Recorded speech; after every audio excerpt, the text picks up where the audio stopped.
Are you interested in buying a taxi medallion or looking for TLC insurance? Reach out to West Way Taxi at 212-977-4590.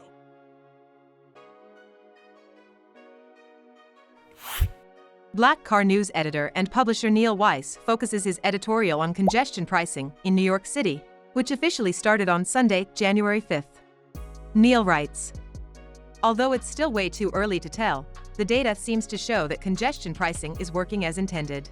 According to an article in the New Republic, in the first week of the new policy, Manhattan traffic dropped by 7.5%. Neil also cites ongoing concerns related to congestion pricing.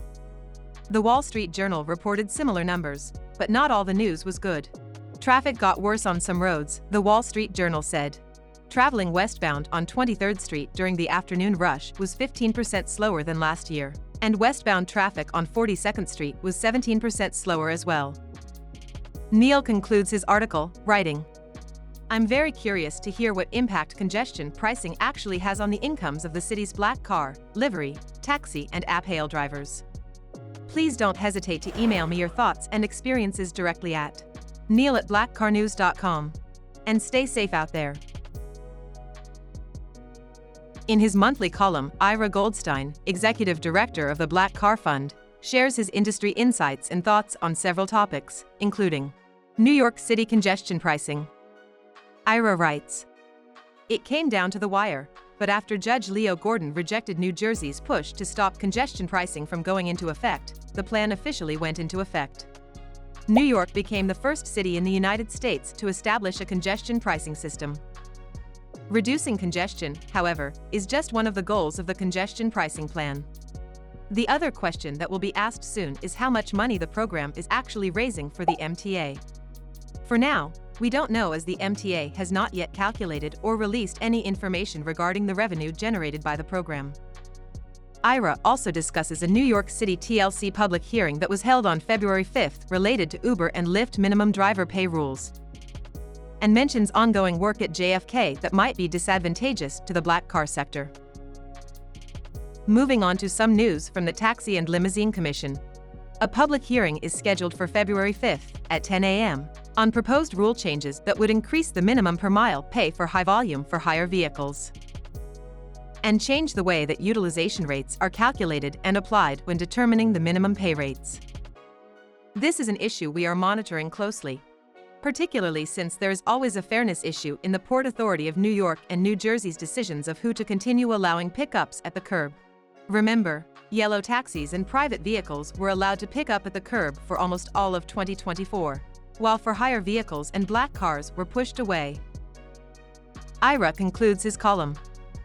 Finally, also effective February 1st, the BCF surcharge that is applied to passengers will decrease for the second time in 2 years. In 2023, we reduced the surcharge from 3% to 2.75%, and now it is being further decreased to 2.5%.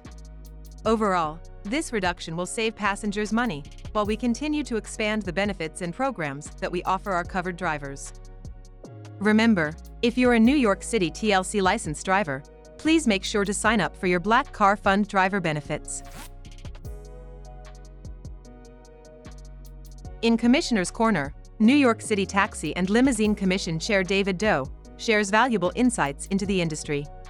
In this month's column, Chair Daus summarizes recent public hearing and proposed TLC minimum driver pay rules that were discussed during a February 5th public hearing, and why, in his opinion, driver access restrictions, or lockouts, arose last year. Chair Daus begins.